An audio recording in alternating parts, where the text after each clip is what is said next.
이게 어떻게 된 일이죠? 여기 한국 아니잖아요. 여기 취재차 들른 한 여행지에서 당황스러워하는 미국 기자와 한국 남성이 있습니다. 온통 한글로 뒤덮인 도시에서 깜짝 놀라고 있는 두 사람에게 어떤 일이 있는지 오늘의 사연을 바로 시작하겠습니다. 안녕하세요. 저는 미국 여행 에디터로 일하고 있는 그레이스입니다. 저는 어렸을 적부터 주재원으로 일하셨던 부모님을 따라 다양한 나라에서 살게 되었고 자연스레 여행에 관심이 많았어요. 그리고 글 쓰는 것도 좋아했기 때문에 여행 에디터가 제 적성에 딱이었죠. 제가 일하고 있는 곳은 미국에서 가장 큰 여행 플랫폼을 운영하는 회사인데 저는 그 플랫폼에 올라가는 기사를 쓰는 에디터예요. 아무래도 직업이 직업인 만큼 늘 새로운 유행과 여행지에 관심을 많이 가지는 편이죠. 최근에는 미국 내에서 힐링과 자연에 대해 관심이 있는 사람들이 부쩍 늘기 시작했어요. 아무래도 바쁜 현대사회에 지쳐 여유로운 여행지를 찾는 사람들이 많기 때문이겠죠? 그래서 저희 잡지에서도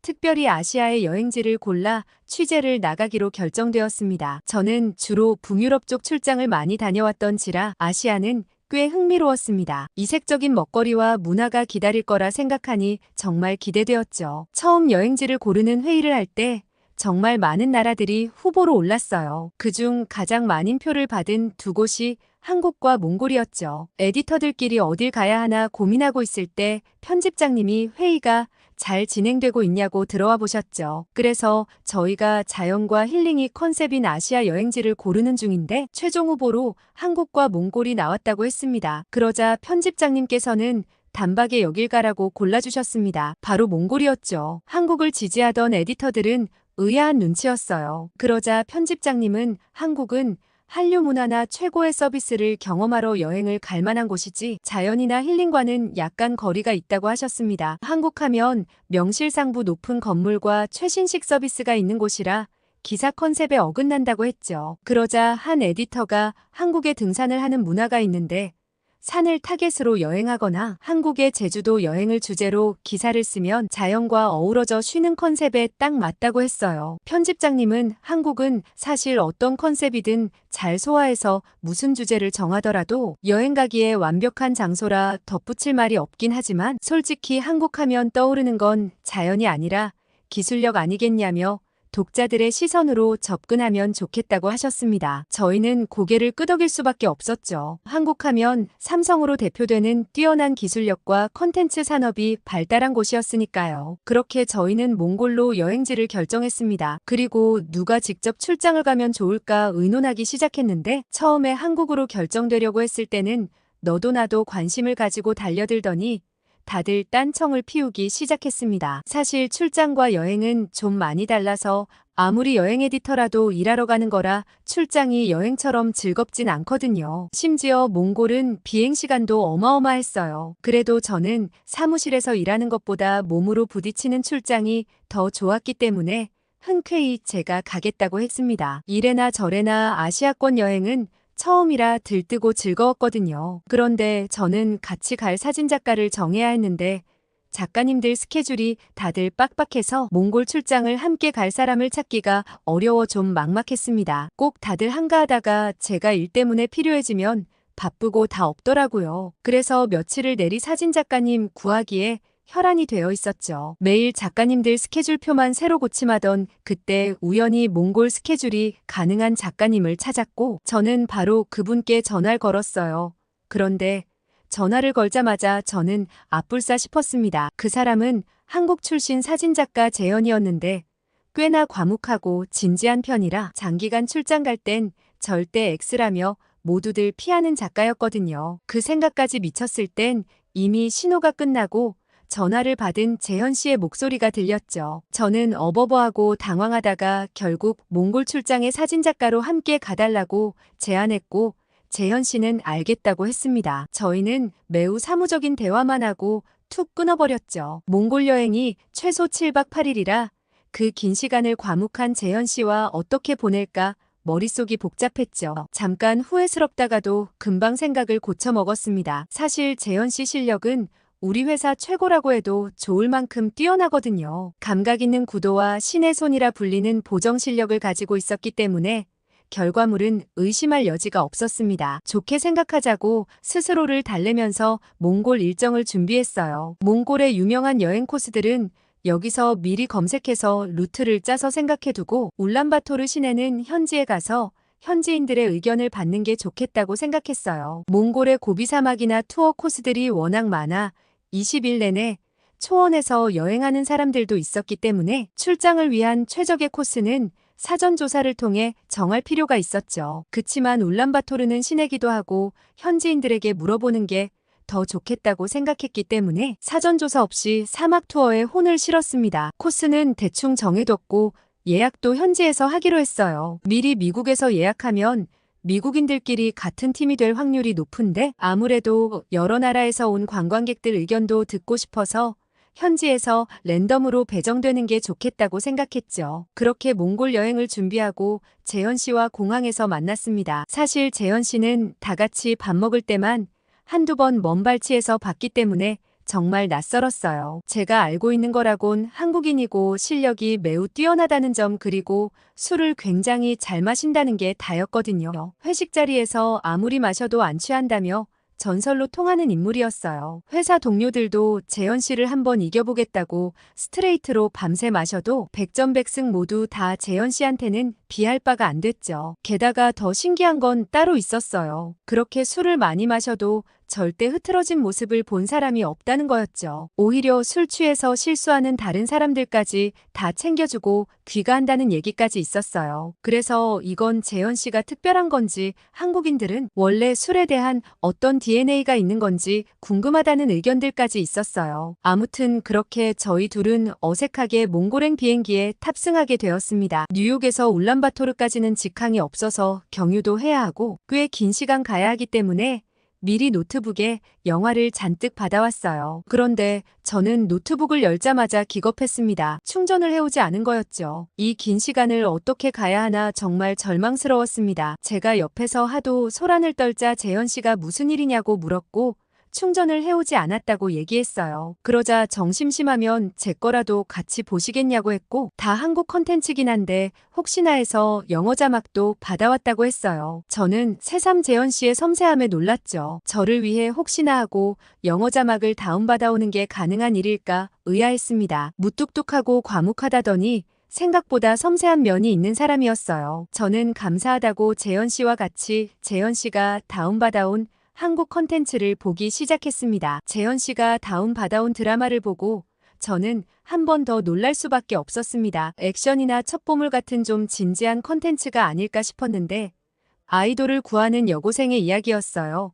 제목은 선제 없고 튀어라는 드라마였죠. 이 드라마는 웬 한국 드라마 OST가 빌보드 차트에 들었길래 저도 도대체 무슨 드라마길래 하고 찾아본 적은 있었는데 재현 씨가 이 드라마를 다운받아올 줄이야 너무 안 어울린다고 생각했죠. 참 의외의 면이 많은 사람이라 생각하고는 드라마에 집중하기 시작했습니다. 그런데 저는 드라마가 시작된 지 얼마 되지 않아 주연 배우에게 푹 빠지고 말았어요. 그리고 한국의 2008년 당시 분위기가 정말 아기자기하고 재밌었습니다. 처음엔 시시한 로맨스물이라고 생각했던 저는 작가의 세심한 이야기 전개와 감독의 아름다운 연출에 홀린 듯 드라마를 봤죠. 재현 씨와 저는 그렇게 계속 다음 편을 외치며 몇 시간 동안이나 봤던지 모르겠어요. 그러다 채 드라마가 끝나지도 않았는데 환승해야 할 시간이 왔고 아쉽게 노트북을 덮을 수밖에 없었죠. 드라마에 푹 빠져 벌써 절반이나 왔다니 놀랐어요. 재현 씨도 제가 재밌게 봐서 다행이라고 얘기했고 저는 이렇게 재밌는 드라마를 보여줘서 오히려 고맙다고 했죠. 그렇게 저희는 다음 비행기를 갈아탔고 다음 비행기는 한국의 A 항공사였어요. 울란바토르행 비행기가 많이 없다 보니 한국 비행기를 타게 되었습니다. 저는 이제 막 너무 재밌게 한국 드라마를 봤던지라 한국 비행기를 탄다는 사소한 사실도 정말 기분 좋게 느껴졌습니다. 비행기에 타자마자 저는 재현 씨를 비롯한 한국 승무원 그리고 한국 사람들의 공통점을 발견했어요. 이전에는 동양인들은 키가 작다는 편견을 가지고 있었는데 솔직히 재현 씨만 유난히 큰 게 아닐까 했거든요. 그런데 대부분 승무원들의 키가 꽤 클 뿐더러 기내에 있는 한국 손님들도 다들 키가 큰 편이었어요. 동양인들이 작다는 건 다 옛날 말이라고 생각했죠. 거기다 생각보다 놀랐던 점은 따로 있었습니다. 한국인들의 피부가 하얗다는 점이었어요. 보통 백인이니 유색인종이니 그런 말을 쓰는 사람들이 있는데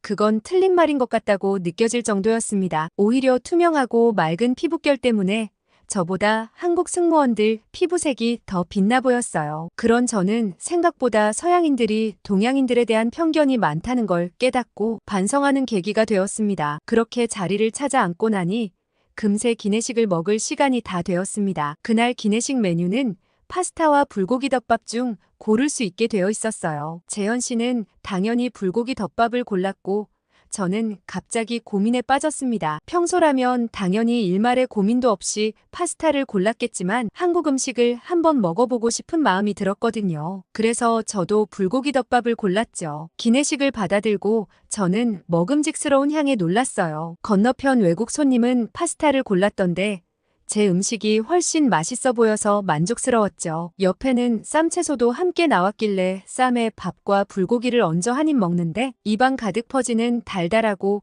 고소한 맛에 감탄했습니다. 이건 건강하기도 한데 맛도 있다고? 근데 왠지 살도 안 찔 것 같다며 사기 음식 아니냐고 했어요. 너무 맛있어서 저도 모르게 오두방정 떠는 말투가 그대로 나와서 당황했는데 저의 난리치는 모습을 보고 재현 씨가 웃으며 한국 음식이 다 그렇다고 했어요. 재현 씨의 웃는 모습을 처음 봤는데 이 사람은 웃는 모습이 훨씬 잘생겼네라고 생각하는 저를 알아채고는 당황했어요. 아무튼 재현 씨는 한국에서 먹는 건 훨씬 맛있다고 다음에 한국 가면 맛있는 곳 많이 알려주겠다고 했죠. 그렇게 만족스러운 기내식을 먹고 저는 재현 씨와 남은 드라마를 보며 울란바토르에 도착했어요. 처음엔 정말 긴 비행 시간에 한숨이 나왔지만 막상 재현 씨와 함께 봤던 드라마 덕분인지 하나도 길지 않게 느껴졌어요. 그렇게 울란바토르 공항에서 택시를 타려는데 저는 기사님의 말씀에 두 눈이 휘둥그레지고 말았습니다. 제 귀를 의심할 수밖에 없었죠. 기사님은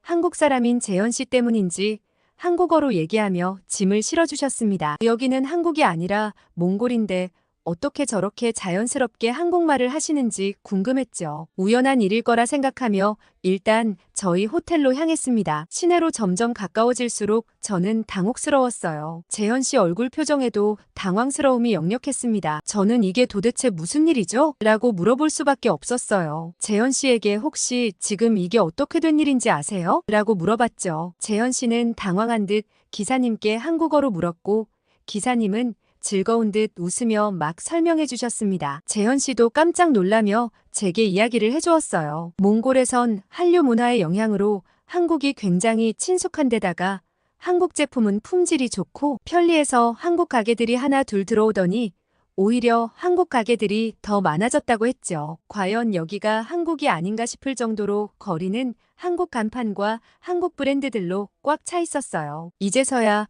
아까 기사님이 한국어를 하신 게 이해가 갔습니다. 몽골에서 저렇게 한국 가게들이 많고 한국 문화가 친숙하니 자연스레 한국어도 유창하게 하시는 분들이 많은 거구나 생각했죠. 저는 울란바토르 시내는 전혀 몽골 같지 않은데 여긴 여행기사에서 빼야 하나 싶을 정도로 한국이나 여기나 다름없다고 느꼈습니다. 그렇게 짐을 내려두고 저희는 울란바토르 시내를 둘러보며 취재거리를 살펴보러 나갔어요. 그런데 재현 씨는 여기 꼭 한국 신도시 같다며 한국의 편의점이나 카페들이 정말 많다고 했어요. 궁금해서 들어가 본 한국 편의점에는 정말 한국어로 된 제품들도 굉장히 많았습니다. 너무 궁금해서 몽골 여성분께 질문을 해야겠다 생각했습니다. 제가 얘기를 하려고 다가가려는데 그분이 갑자기 불쑥 저희 앞에 서더니 질문을 던졌습니다. 저는 너무 당황하고 말았죠. 그분은 제게 말을 건 게 아니라 제 옆에 있던 재현 씨에게 한국어로 말을 걸었어요. 두 사람은 한국어로 한참을 얘기했는데 알아들을 순 없었지만 뭔가 재현 씨가 난처해 하는 느낌이었고 몽골 여성분은 뭔가 적극적인 태도였죠. 나중엔 아쉬운 눈치로 저를 한번 흘겨보고는 자리를 떠났습니다. 무슨 영문인지 알 길이 없던 저는 무슨 얘기를 했냐고 물었고 재현 씨는 당황해했어요. 재현 씨는 정말 부끄러워하며 저 여성분이 제게 한국에서 왔냐며 데이트 신청을 했다고 하는 거였죠. 자기 입으로 말하기 쑥스러워서 더는 말을 못하겠다고 하시며 얼굴이 붉어졌어요. 생각해보면 재현 씨는 키도 크고 선이 굵은 데다 옷도 좀 잘 입는 편이었어요. 그리고 무뚝뚝한 표정도 나쁘지 않지만 웃는 모습이 정말 매력적이니 그럴만하다고 생각했습니다. 아마 저 몽골 사람은 제가 여자친구쯤 되는 줄 알고 저를 흘겨보고 갔겠죠? 재현 씨에게 관심을 보였던 몽골 사람도 꽤 예쁜 편에 속했는데 여자친구도 아니면서 괜히 기분이 이상했어요. 제가 이런 생각들로 의아한 표정을 짓고 있자 재현 씨는 제가 취재거리가 궁금해서 그런 줄 알고 편의점 얘기도 물어봤다고 했습니다. 그리고는 여기 편의점을 이용하는 이유가 몽골은 간단하게 길거리 음식을 먹을 만한 곳이 없어서 직장인들은 대부분 식당을 이용해야 한다고 했습니다. 그런데 식당에서 먹으면 한 끼 가격이 좀 비싼 편인데 편의점 도시락은 3,000원에서 4,000원이면 사 먹을 수 있으니 저렴하게 해결할 수 있어서 많이 찾는다고 했죠. 특히 한국 예능과 드라마의 영향으로 거기 많이 나오는 삼각김밥도 즐겨 먹는 음식이라고 했습니다. 게다가 한국 기업들은 서비스가 굉장히 좋아서 몽골 현지인들이 많이 이용하고 한국 기업들 점유율이 70% 이상일 정도로 한국 기업이 많이 활성화되어 있다고 했습니다. 다른 외국이나 유럽 브랜드들이 못 따라올 정도로 한국 기업에 대한 선호도가 높다고 했어요. 심지어 몽골 젊은이들은 대부분 한국어로 의사소통이 가능한 수준이라고 했죠. 사실 제가 오늘 출장 오는 길에 한국 드라마를 보지 않고 불고기 덮밥을 먹지 않았더라면 몽골의 한국 유행에 대해 깊이 이해하지 못했을지도 모르겠다는 생각이 들었습니다. 그러나 직접 한국 콘텐츠에 몰입해서 순식간에 드라마를 정주행하기도 하고 불고기 덮밥도 정말 맛있게 먹고 나니 그럴만하다는 생각이 들었죠. 아무튼 재현 씨와 저는 울란바토르에서 한국 가게를 소개할 수도 없고 큰일이라며 생각에 잠겼는데 갑자기 제 배에서 꼬르륵 하고 밥 달라는 신호가 울렸어요. 재현 씨는 저를 보며 또 웃더니 밥부터 먹고 생각하자고 했죠. 아무래도 재현 씨의 웃는 모습이 정말 위험하다고 생각했어요. 저렇게 덩치가 산만하게 크고 무섭게 생겨놓고는 웃을 땐 세상 아이처럼 웃는 게 반칙이라는 생각이 들었지만 저는 일하러 온 거지 딴 생각 말라며 정신 차리라고 스스로에게 주문을 걸었습니다. 그렇게 저희는 몽골의 한 식당에 들어갔어요. 그런데 메뉴를 보고 저는 깜짝 놀랐습니다. 몽골 음식을 먹으러 갔는데 메뉴판 한쪽엔 또 한국 음식이 있었어요. 저희는 사장님께 이 한국 음식은 뭐냐고 여쭤봤고 사장님께선 여기 우리 직원 덕분에 매출이 팍팍 올랐다며 싱글벙글 미소를 지으셨습니다. 알고 봤더니 여기 직원분이 한국에서 일하다 오신 분인데 한국에서 먹었던 맛있는 음식을 잊지 못해 집에서도 종종 한국 음식을 만들어 드셨다고 해요. 그런데 이 식당에선 돌아가며 직원들이 먹는 식사를 준비하곤 하는데 그때 자연스레 스테밀로 한국 음식을 만들어주게 됐고 사장님께서 깊은 감명을 받으시곤 한동안 스페셜 메뉴로 출시했다고 했습니다. 그런데 오히려 손님들께서 재미로 시켜봤던 스페셜 메뉴에 더 관심을 보였고 그 음식이 인기를 끌자 정식 메뉴로 선보였다고 했습니다. 아무래도 한국에서 일하거나 유학 왔다 돌아간 몽골 사람들이 다시 몽골로 와서도 한국 음식을 많이 찾기 때문에 그 메뉴가 인기가 많다고 했죠. 요즘은 오히려 주력 음식이 한국 메뉴라고 했어요. 호기심에 저희도 몽골 전통 메뉴와 한국 음식을 같이 시켜봤죠. 재현 씨에게 그 음식이 한국에서 대단히 맛있는 음식이냐고 물어봤는데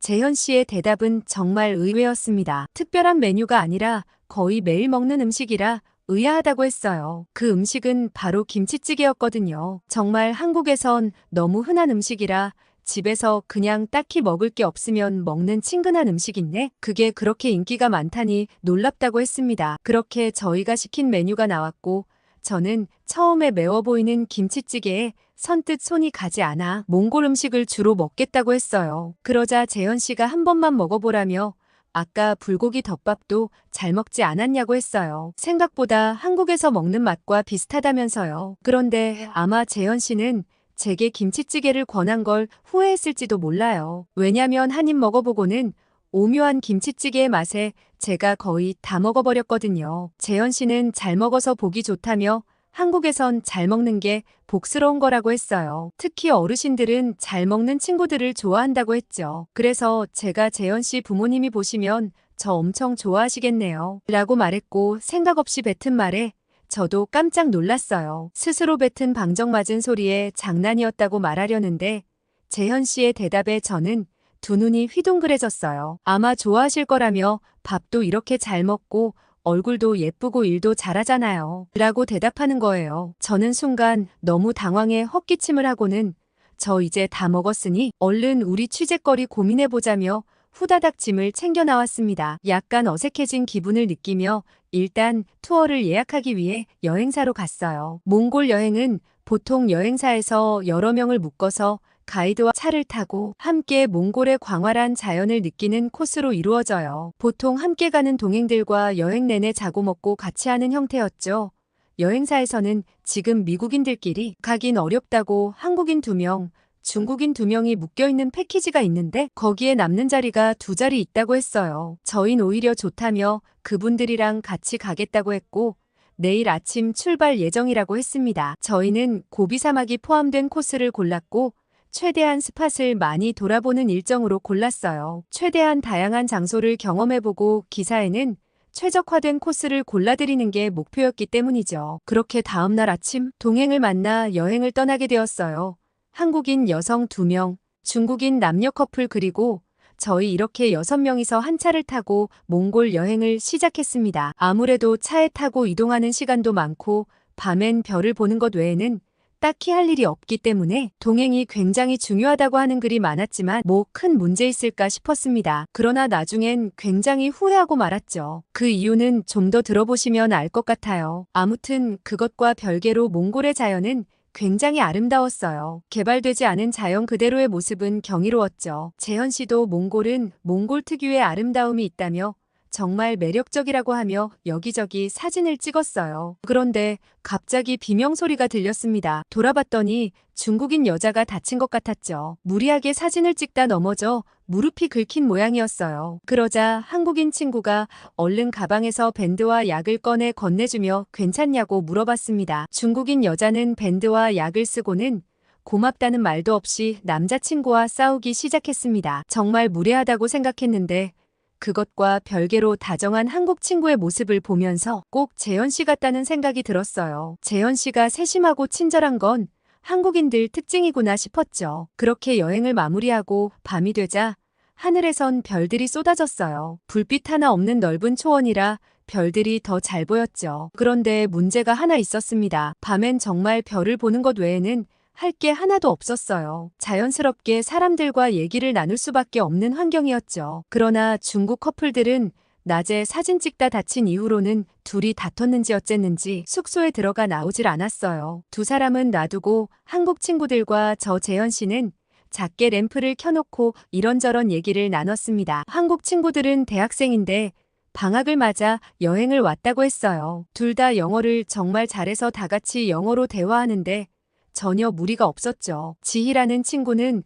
로봇공학을 전공해 사람들을 이롭게 하는 휴머노이드 로봇을 개발하는 것이 목표라고 했고 유나라는 친구는 드라마 작가가 꿈이라고 했습니다. 꿈 많은 한국 친구들을 보고 있자니 제가 대학생이던 시절도 생각나고 정말 좋았어요. 밝고 긍정적인 한국 친구들과 대화하면서 정말 좋은 에너지를 많이 받았던 것 같아요. 여행 오면 이렇게 몰랐던 다른 사람들과 속 깊은 얘기를 나눌 수 있다는 게 참 좋았습니다. 그리고 꿈에도 몰랐던 재현 씨 얘기도 듣게 됐죠. 재현 씨가 사진작가가 된 데는 정말 놀라운 이야기가 숨어 있었어요. 재현 씨는 수의사셨던 아버지의 영향으로 어릴 때부터 유기된 동물들에 굉장히 관심이 많았다고 했습니다. 그래서 어릴 적부터 주말마다 부모님과 함께 유기동물 보호소 봉사활동을 다녔다고 했어요. 정말 예쁘고 사랑스러운 강아지들이었지만 주인을 못 찾는 경우가 많았고 입양을 홍보하기 위해 사진을 찍어 SNS에 올리기 시작했대요. 어떻게 하면 더 예쁘게 찍을 수 있을까 고민했고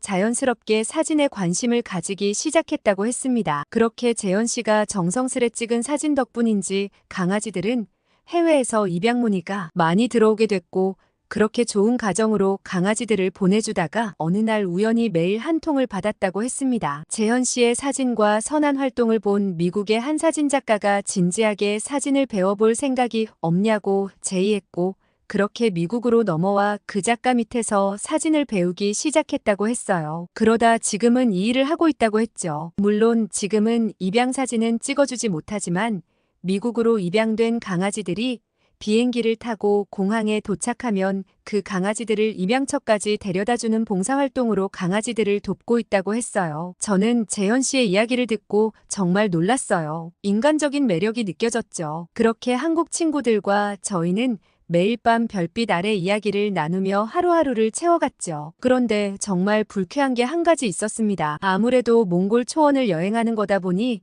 세수나 양치 정도는 할 수 있었지만 제대로 된 샤워 시설을 찾기 어려웠어요. 처음에 이틀이나 씻지 못하다가 3일차에 겨우 샤워 시설이 구비된 숙소에 도착했죠. 다들 신나서 숙소에 도착하자마자 샤워장으로 향했고 씻고 나오니 한결 살 것 같았습니다. 그런데 정말 의아한 게 하나 있었어요. 중국 커플들은 두 사람 중 누구도 씻으러 가지 않았습니다. 분명 머리도 가렵고 찝찝할 텐데 어떻게 안 씻고 있을 수가 있지 의아했지만 그 둘은 떡진 머리에도 전혀 개의치 않는 듯 했어요. 경악할 점은 여행 기간인 5박 6일 동안 그 둘이 씻는 모습을 보지 못했다는 점이었죠. 게다가 이동할 때는 보통 차에서 다들 잠을 자는데 그 두 사람은 어찌나 시끄럽게 떠드는지 잘 수가 없었습니다. 그런데 다들 마음이 약해서 그 둘에게 아무 소리도 못했어요. 다들 이래서 동행이 중요하다고 얘기하는구나 싶었고 기사에 대놓고 쓸 순 없었지만 저 역시